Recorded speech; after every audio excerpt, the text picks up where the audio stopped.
Happy Mother's Day to everyone.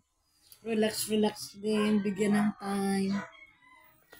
Relax lang po tayo mga mother. Bigyan ng time ang ating mga sarili. Kahit sa bahay lang. Okay lang. Humiga sa lapag. Ayan. Gumawa ng dahilan upang maging masaya. Kumain ng saging para maging healthy.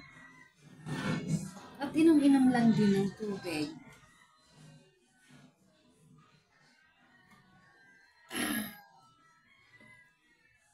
Kain tayo. Kain po tayo.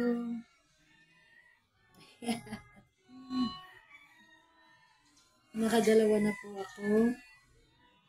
Ito pa, meron pa. Pangatlo na po ito. Makatapos mag-zumba, mag-jumping rope, mamahinga muna. Ayan. Habang wala ang mga chikiting patrol. Kain po.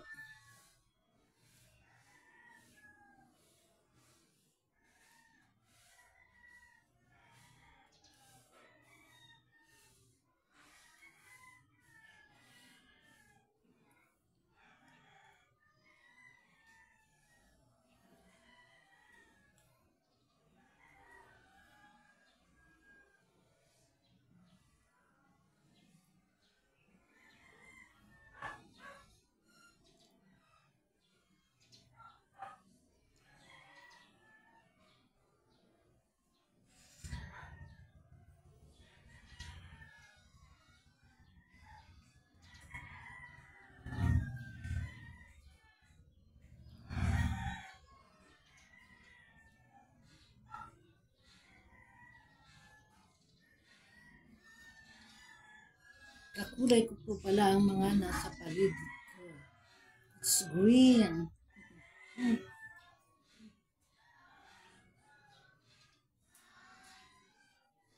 Kain po tayo ng saging. Ayan na po, dumating na ang aking. Ayan na, daran. Pawis na pawis. Ano? Silip ka doon. Hindi ka kita. Kunti pa. No. Happy Mother's Day ka. Happy Mother's Day. Sabihin mo, Happy Mother's Day. Hindi ka naman kita. Happy birthday. Laba ka pa. Happy Mother's Day.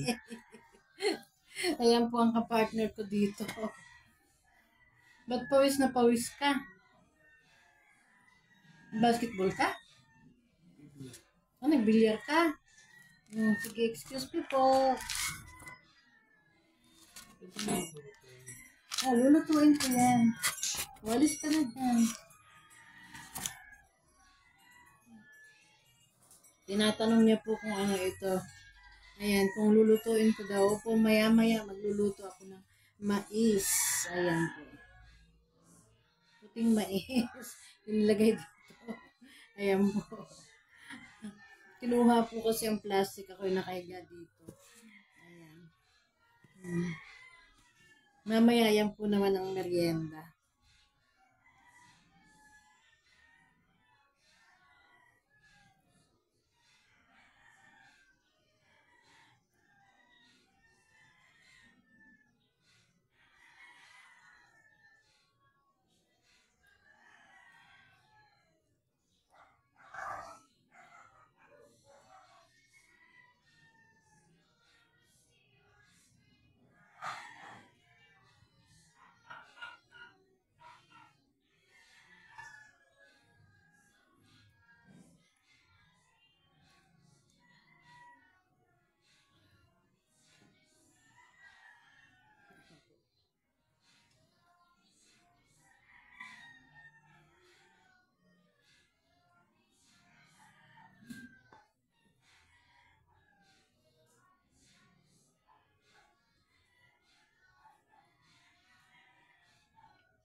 Pagkatapos po namin magsumba, may kainan po sana doon. Ang daming pagkain.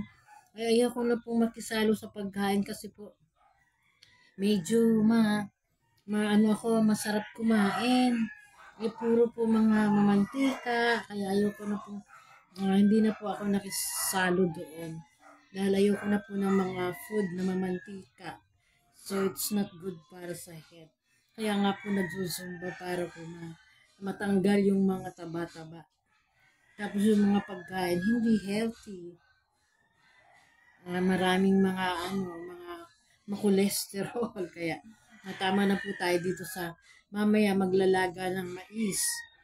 Ngayon po ang kinain ko, saging. Tapos mamayang hapon po, mais. Sa tanghalian siguro magpapaksiw ako ng bangus. So yun na lang po ang aking gagawin para po sa tanghalian namin. Yun po yung gagawin ko sa buong yun ang pagkain. Ito po ang pagkain namin sa buong maghapon. Ayun. Kinakailangan po kumain tayo ng mga healthy food. So, ayun po lang. Practice din. Pahalagahan ang health. Dahil walang magmamahal sa ating sarili kundi tayo lang. Siyempre, gusto pa nating makita ang ating mga apo, mga anak na maganda, maranasan pa natin, makita pa natin yung mga future ng kanilang life. Kung ano ba yung mga milestone nila. Ayun. So, kaya kinakailangan pangalagaan po natin ang ating health. Dahil importante yan. Pag hindi, nako, bye-bye sa mundo. Kaya, alagaan po natin ang health natin. So, yun lang mga ka-good life.